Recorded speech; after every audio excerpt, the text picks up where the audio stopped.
here at Active Clinic today. We are with a young lady who came to us about 8 months ago with a chronic illness. We're here to hear about her incredible journey with us and how we helped her to get better and turn her life around.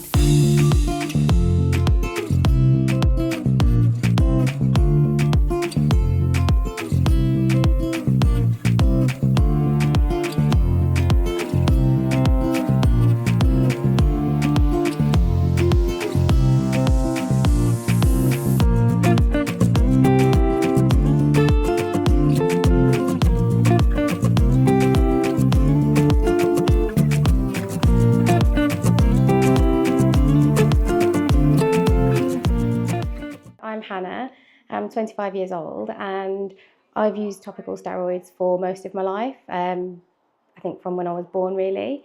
It was never said to me that there could be any adverse impact from them or that there was a possibility of getting addicted to the creams and then you could go into withdrawal.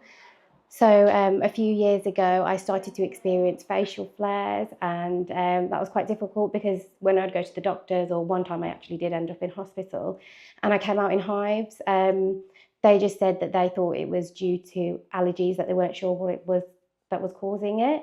I did have blood tests done and again, they didn't know what it was that was causing it. So it was just the fear of the unknown for a while. And it was only last year through TikTok that I actually saw people going through topical steroid withdrawal. And I started to see that some of the facial flares that they were having, especially around the eye area, that was similar to what I had had.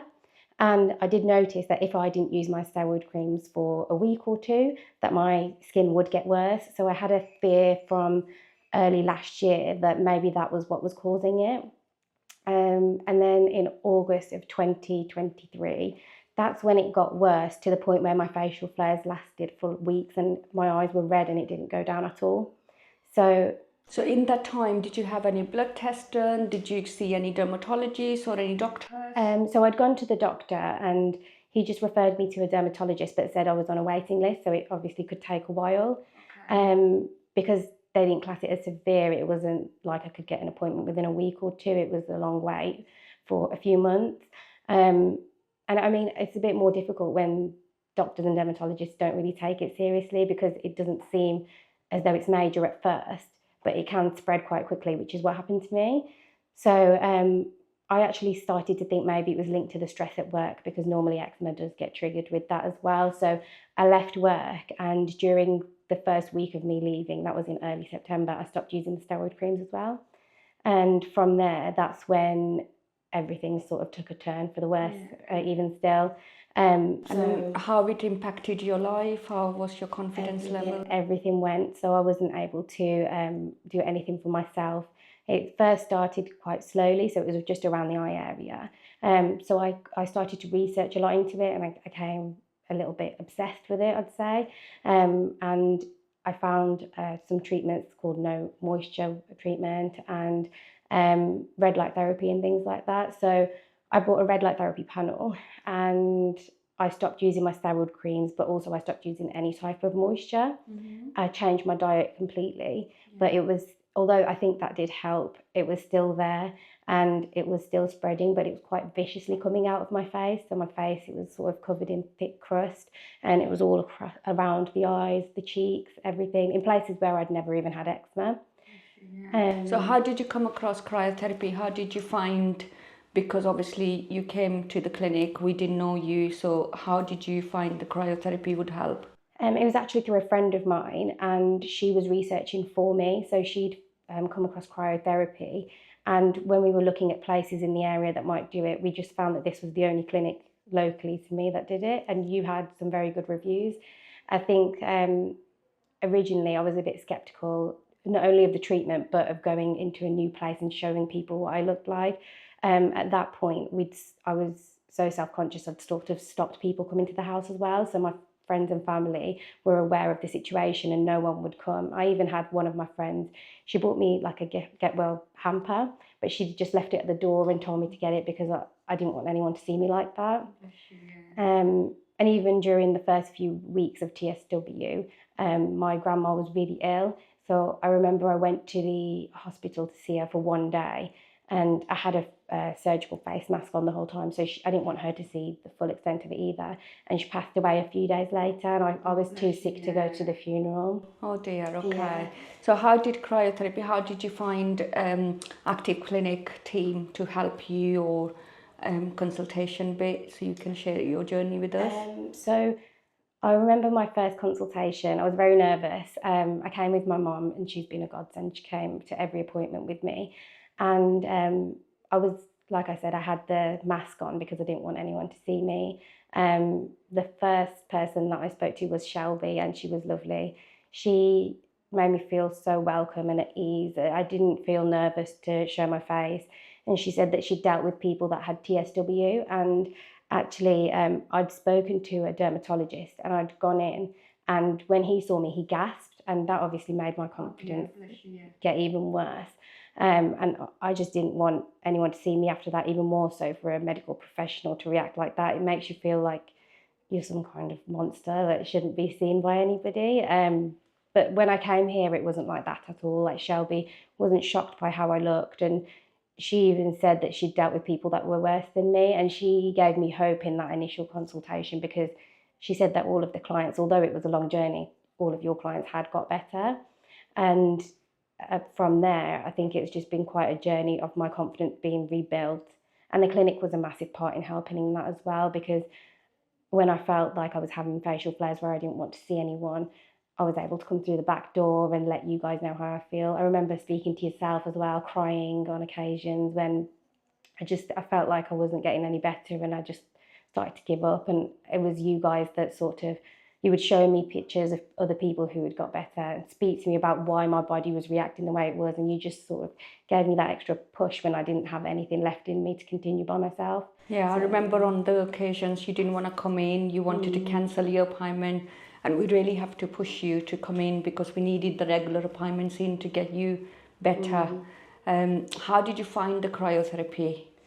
It wasn't like anything I've ever experienced. It was, I mean, I'd read up on it and I sort of knew what it would entail, but I think actually having to be in the chambers and have the treatments done, it's a little bit different. For me, it was instant relief because my skin just felt like it was on fire all the time.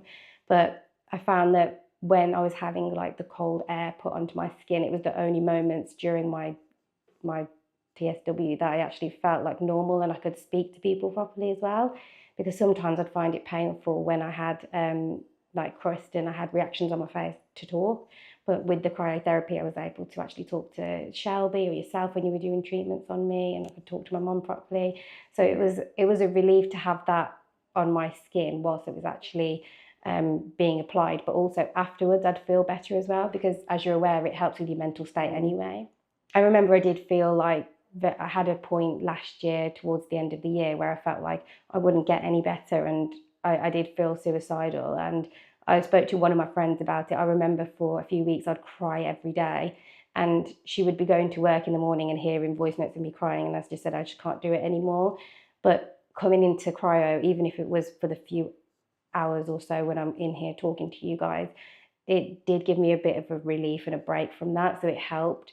And I do think the more treatments that I had, it did impact my mental health. It just made me feel like when you're in the chamber, it's so cold and it's almost like your body goes into fight or flight.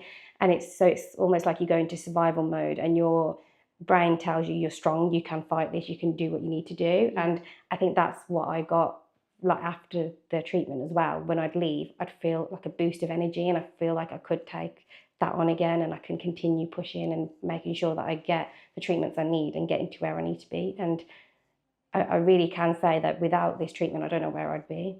That's good.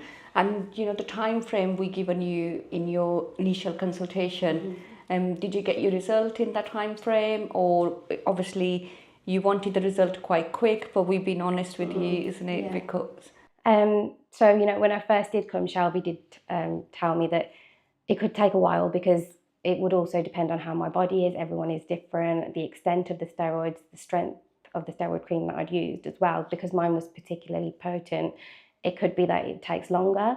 I remember speaking to yourself and you'd said by Christmas, I think you'll be better. And I will be honest, I wasn't sure. I didn't believe it. We got into December and I remember She didn't believe speaking me to at you, all. yeah. I know that. She was like looking at my face. I don't believe you on this one. Yeah, I remember it was early December and I said, I just feel like it's not going to happen. I just don't see it happening. And you were right, because I was able to celebrate Christmas with my family and I came down, and my dad, because my dad found it quite hard as well. And my dad's not someone that gets upset very easily. And I remember he actually cried a little bit and said, when I was really bad, he didn't like looking at me because it hurt him to see me so unwell.